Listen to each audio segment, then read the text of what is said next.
If you work as a manufacturing facilities engineer, installing a new piece of equipment can be as complex as the machinery itself. From prep work to alignment and testing, it's your team's job to put it all together. That's why it's good to have Grainger on your side. With industrial-grade products and next-day delivery, Grainger helps ensure you have everything you need close at hand through every step of the installation. Call 1-800-GRAINGER, click Grainger.com, or just stop by. Grainger, for the ones who get it done. If you're a lineman in charge of keeping the lights on, Grainger understands that you go to great lengths and sometimes heights to ensure the power is always flowing, which is why you can count on Grainger for professional-grade products and next-day delivery, so you have everything you need to get the job done. Call 1-800-GRAINGER, click Grainger.com, or just stop by. Grainger, for the ones who get it done. Ooh, a spicy question. I because love the writing is sort of everything, right? Like you can fix plot holes, but if the writing is so some readers love that, and some readers are like, "But I wanted more of this." So it's kind of a gamble. Hello and welcome back to the Right and Wrong podcast. On today's episode, I am speaking with a contemporary fantasy romance author and creator of the acclaimed TikTok comedy drama series Hell's Bells. It's Jaysea Lynn. Hello. Hello. Thank you so much for joining me across the world, across different time zones. It's been fun learning how to coordinate that with everybody, but this is really fun. I'm excited. It's so stressful to me, but let's not get into my issues and my worries.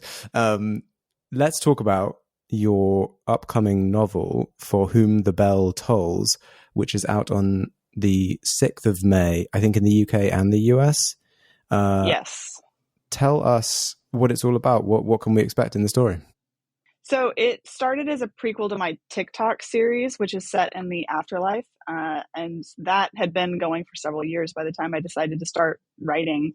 And it was originally going to be like 5 chapters, fun thing on Patreon.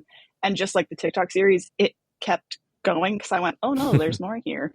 So I just kept developing Lily and her story as she passes away from cancer and arrives in the afterlife and sees that it's not nearly what she expected. And as she gets to navigate what all that means and how she's still dealing with the processing everything that had happened to her in her life and how she had died.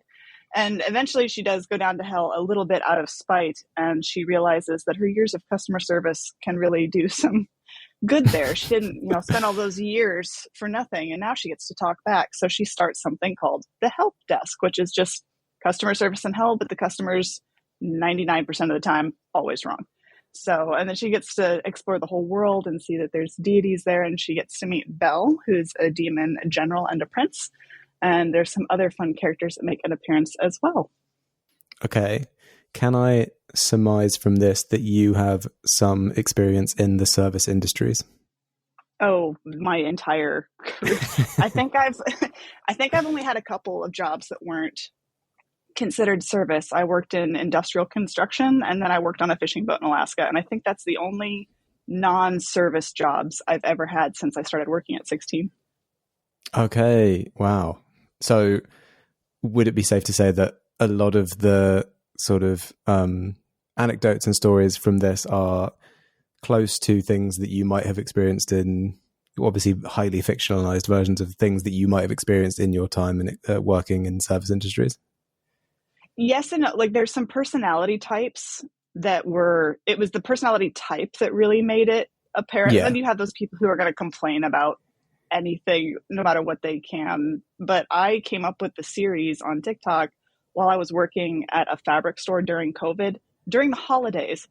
And I just had one customer go off on me on the wrong day. And I was like, you know what?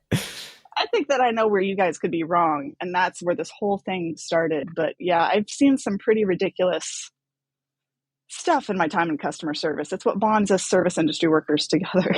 Yes. Yeah. I, having been in that world for a bit myself, I fully understand what you're talking about. Let's talk about the TikTok series, Hell's Bells. That's the series, right? Yeah. And when we say series, it's not like a long form story. It's like, is it lots of short sketches? It originally started out as a bunch of short little sketches. And again, it wasn't supposed to last for very long, but now it's kind of grown into a long form story in little pieces. I think the longest episode I have is like 8 minutes long, but most of them are in the realm of like 3-ish minutes, like 1 to 3 minutes. So trying to tell a story and be entertaining in 1 to 3 minutes, but also giving character development and plot and hinting at world building. So it is a long form story now, but the early episodes don't really reflect that. But we're like 600 plus episodes in now. Wow. That, yeah. I mean, I guess it's like 3.5 years in. Yeah, if they're all like 3 to 8 minutes, is there a cap on how long a video can be on TikTok? Yeah, when I first started out, it was 1 minute, and then it got bumped up to 3, and now you can do up to 10. But I usually try and stay in the ballpark of like 3 or 4 minutes for the episodes now. But they've definitely gotten a little bit longer as we've gone on. But I've had a couple of like character weddings, look, really big episodes. I think there's only like 2 or 3 of those that are like 8-9 minutes long. Okay. And this is because this is TikTok, this is video, so this is all like performative as well. You're kind of you're appearing, you're acting, you're playing multiple characters. It's a whole production. It's a complete one-man band situation, and it's hilarious to me that it's as successful as it has been, because it's just me acting to a piece of tape on different walls. And I've got the cheap Amazon horns, and I have no acting training, and I'm using the green screen effect on TikTok. It's very low budget. It's like high heart, low budget. That's how the series works. But somehow it's been, it works. It's a formula that I'm not going to mess with. Yeah, I mean, if it ain't broken. And I mean, obviously there's something very charming about it, something being very like homemade and on a low budget. Yeah, and the people who have been following me for a really long time really put up with a lot, because I used to live on a sailboat for several years, for most of my 20s. And you can hear in many of the episodes early on, like boat noises, because I would be in a marina or there'd be a windstorm and you could barely hear the dialogue because the wind's screaming through the rigging and everything. And it was like, okay, yeah, this is just, it's the screams of hell, guys. It's fine. Yeah, it's definitely not a boat. That's the production value. It's the background ambience. So was this your first kind of foray into storytelling? Is this the first time you tried to sort of actually write a story with characters and character development and themes and things? It's definitely the first time I've followed it through. I've always been puttering around writing and coming up with stuff like since I was a little kid. Like my parents found the first thing I typed, which was a like 500 word creation myth when I was like 6 or 7. So I've always been telling stories and writing, fan fiction or doing other little one-shot stuff off on the side. But I never really followed a story through from beginning, middle, end, and then put the effort into it. I'd get kind of like a third of the way, halfway through, and then kind of bail because I'd have college or school or whatever else that I would just get sidetracked, or I'd kind of intimidate myself out of following it through. But this one, it just kind of kept going, and I felt strongly enough about it and confident enough about it that I was like, no, I think I can do this. I can keep doing this indefinitely forever. Here we are 3 years later. It's like, we might not be doing Hell's Bells forever, but I can keep telling stories. But Hell's Bells is the confidence, the drop kick of confidence that I needed. Okay. At what point did you say to yourself, I could change, expand the kind of medium of storytelling and I could turn this into a novel? I think it was probably about a year or so in, and I'd written like that first chapter, which came to me really clearly. And I went, I'll just post this for fun because I'm no good at writing, and I'll just, put on my Patreon for, people who are there and see what happens. And then I kind of was like, well, I guess I could try to do a little bit more. And then I was like, well, now I need a plot for the whole stupid thing. So I'm like, how can I torture my characters more, but have it make sense within the context of the videos? So it was probably a year or so in that I was like, yeah, I could do a little prequel, but I didn't anticipate it becoming what it is. Okay. You weren't expecting it to be, a full long form novel, the whole God, thing. no. And especially not as thick as it is. Like when I ran the final word count on that first draft, and it was, I think, something like crazy, like 200,200 Oh words. my God. And I went, oh, it's a beefcake. Oh no. So when I did a big, huge rewrite on it, I got it down to, I think, 189,000. And I sent it off to the editor and I went, please butcher this. And she actually sent it back and went, I'm actually going to need you to write me more because it's too skeletal for what you have, what I'd sent. So it's back up to, I think, 199,000, where it's a doorstopper. Wow. If you need to kill bugs, it's there. And this is your debut novel as well. That's massive for a debut novel. Which, as everything I was Googling, because I was like, well, yeah, I could try and publish this, but like traditional publishing never really entered my thought, because I saw your first novel's got to be under 90,000 words. And I was like, well, I've done more than twice that. So that's already out. And I didn't want to deal with the whole rejection process. I was like, self-publishing is a big thing. It's a big responsibility. There's a lot of pieces to it. But I was like, I can self-publish this and really take, shoulder the risk and all of the work. And just see what happens. And then I did that. And then I started getting some very interesting emails. Did you email agents or editors, or where did you kind of decide? Okay. Who did you email then? I emailed no one. So what happened was I was self-publishing it, and I was going to drop the ebook on like New Year's Eve of 2024, or December 30th of 2024.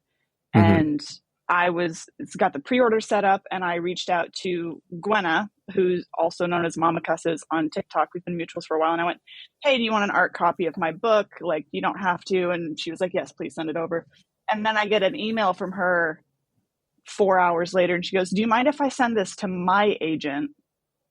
I don't think she's taking clients right now, but I just feel like it's a book she'd enjoy. And I went, for sure. What's the harm? Spread the joy.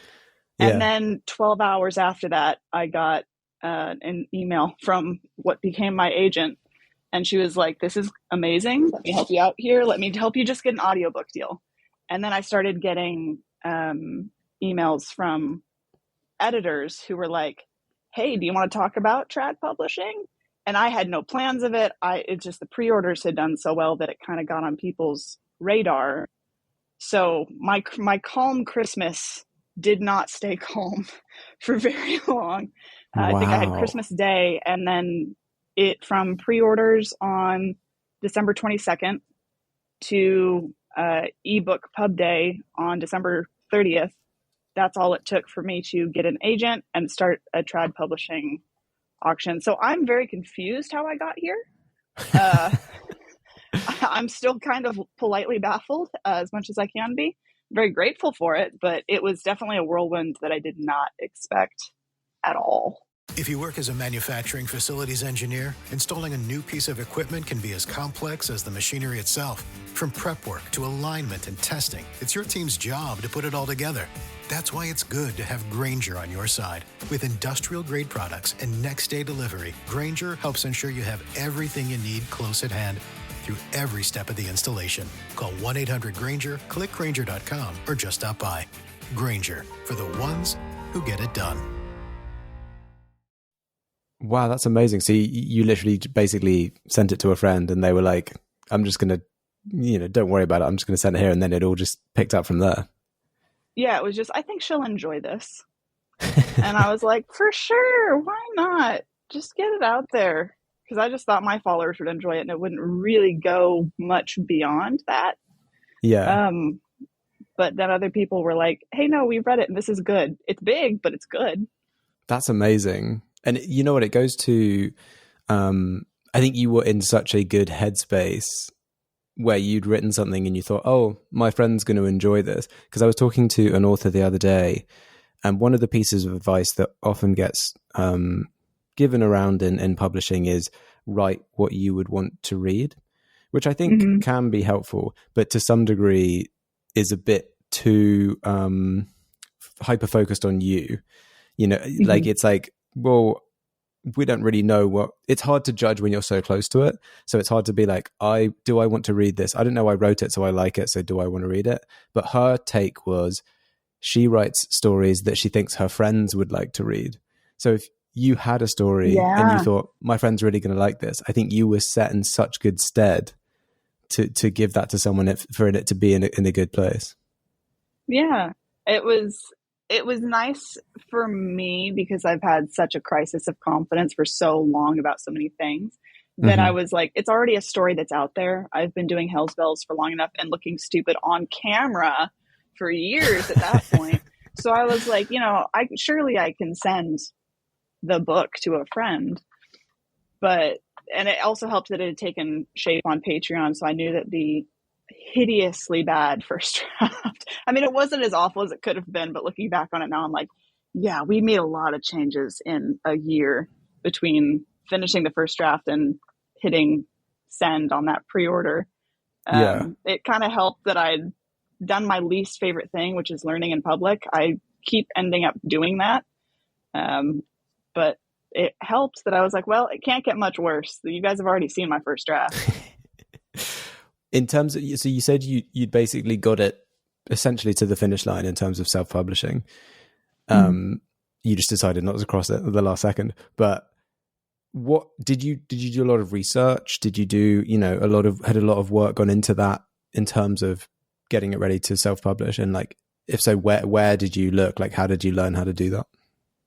There was an insane amount of research that went into that. And then there was a lot of work that went into it. So I did a lot of I looked into trad publishing, went, it's too beefy. I'm not willing to cut it, down by 120,000 words. Like, I'm willing to do a really healthy trim, but I don't want to, completely shred it.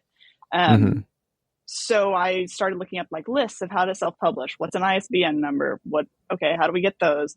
What's, Amazon pre-order? What does that look like? Ebook? Who do we go for print books? All this stuff. So I say it was a crash course, but at times it really felt like more crash than course, because you kind of don't know what you don't know until you're into it. And I was all gas, no brakes, trying to get it done in a year while filming and while planning a move and having some other life stuff happen.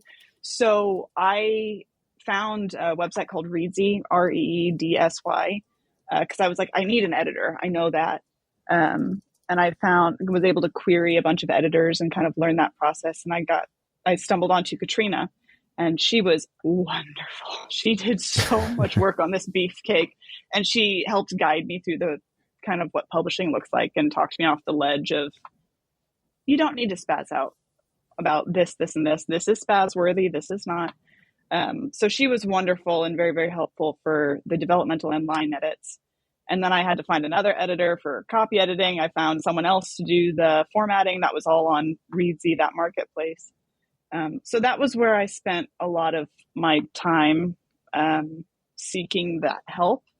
But I spent a lot of time on Google, which, as we all know, can give conflicting advice. So there were some tears over the course of 2024, but it all worked out. Yeah, I mean, it worked out sort of spectacularly well in the most unexpected way, I imagine, from what you were expecting to happen. But it sounds like you did the right thing in terms of you provided yourself with all of the things, at least in terms of the editorial portion, all of the things that a traditional publisher would supply you with, as in those different stages of editorial, each kind of step along the way. Once you'd signed with Simon & Schuster, did you go through another round of editorial and do all of those stages again? That was part of the conversation we had, because I did technically self-publish it as an ebook. It did come out as an ebook on December 30th, my version of it.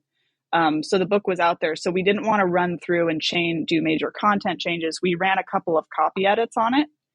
Okay. But that was the extent of what we did there. So there wasn't any real big, people's names didn't change, places didn't change, the plot beats didn't change. It was just like, let's make this as grammatically as correct, as grammatically correct as possible. Yeah. For it being, a really solid doorstop. 200,000 words was a lot for them to go through in, the few days that they did it. But everyone really pulled together, and I've been so grateful for the whole team. Everyone's been so wonderful. And did you keep the presumably you had the cover lined up and ready to go. Did that all stay between self-publishing and the traditional publishing? The cover is essentially the same. There were a few minor tweaks that they made to make it a little bit more punchy and everything. Okay. But I'd bought the rights from the incredible person who did it at Story Wrappers. And so everyone loved the cover. I loved the cover. And it was kind of hard for me to go, why are you changing the font of my name? Well, we want it to stand out. But I was very overstimulated at that point because my whole life had just changed in 6 days. And I was like, the font of my name it's a bridge too far. I don't know if I can handle this. I had to go for a walk and eat something and calm down. But the cover is essentially the same as it was. It's just some minor tweaks. Right. And a lot of the time that's because they want the name to stand out so that it can be consistent across multiple books. It's all a brand building exercise, and the big publishers know exactly what they're doing when it comes to that kind of thing. Yeah, I had to learn how to trust that because I'd been clutching everything in my grubby little paws for so long. Yeah. It had just been mine. And I was like, okay, well, now it's a team siege. Remember your teamwork, girl. Yeah. Well, it all worked out in the end, and in a sort of, it sounds really interesting because you put so much work into it up front, and then it kind of all went in a different direction at the end, but it's all good, all great. And like I said at the top of the episode, coming out May 6th, which I think will be out by the time this airs. We are at the point in the episode where I ship you off and ask you, Jaysea, if you were stranded on a desert island with a single book, which book do you hope that it would be? Oh, I just turned around and looked at my bookshelves that's going to help me. A lot of people do that. Oh, what one? I mean, How to Build a Raft is probably, if we're thinking purely in terms of practicality. Yeah. But I mean, Radiance by Grace Draven is one of my all-time comfort reads. So if I'm just if I'm just going to be chilling on a beach, it's not a super thick book. It's not a super dense book, but it's one of my comfort reads. So that one always kind of springs readily to mind. I mean, there's a whole list of books that are in my favorites, but one book, I think I would just stick with Radiance. And How to Build a Raft, if I have to be practical. Radiance Survival / skills. How to Build a Raft. Yeah. Yes. So you said it's one of your go-to comfort reads. How many times do you reckon you've read that novel? Oh, probably 8 or 9. Okay. Because I tried to diversify my reading where I'm I should read Radiance again. I should actually read something else. I should just try to, there's other great books out there. So I try to limit, if I'm really stressed out, I have a couple of ones on the comfort roster, but that's always one that I like to default back to just because it's such a good friends to lovers. And I like both the characters and the world is so interesting. I love that book. Mm-hmm. Yeah. No, I mean, it's nice to have that kind of comfort thing. A lot of people have it with a TV show where it's I don't know what to watch. Everything's a bit overwhelming. I just want to put my show on and sit back. Yep. And for you, that's a nice book and sounds great. Sounds nice. Yeah. Up next, I've got some questions going a bit deeper on Jaycea's writing, as well as some more TikTok and Patreon things. That will all be in the extended episode available on my Patreon, patreon.com/rightandwrong. Yeah, you're on a road. It's just, what's the headlights illuminating? Ooh. Yeah, exactly. Let me write that one down. Amazing. And on that note, we're at the end of the episode. So thank you so much, Jaysea, for coming on the podcast and telling us all about For Whom the Bell Tolls, which is out May 6th. I think this will be airing after that, so it should be available in all the usual places to anyone listening. But yeah, thank you so much, Jaysea. It's been so cool chatting with you and hearing all about your adventures with writing and TikTok and publishing. Yeah, it's been great. Thank you so much. I've loved this. Has been great. I mean, I could keep gabbing about books forever. This is awesome. And for anyone wanting to keep up with what Jaysea is doing, you can find her in all sorts of places online. She has a website, jaysealynn.com, and that's Jaysea, Jaysea. You can find her on TikTok at c.yar.later, on Instagram at jc.yar.later. You can find her Patreon, patreon.com/seeyoulater, that's SEA, and YouTube, she's also See You Later, again, SEA. To support this podcast, like, follow, and subscribe. Join the Patreon for ad-free extended episodes, and check out my other podcast, The Chosen Ones and Other Tropes. Thanks again to Jaysea, and thanks to everyone listening. We will catch you on the next episode.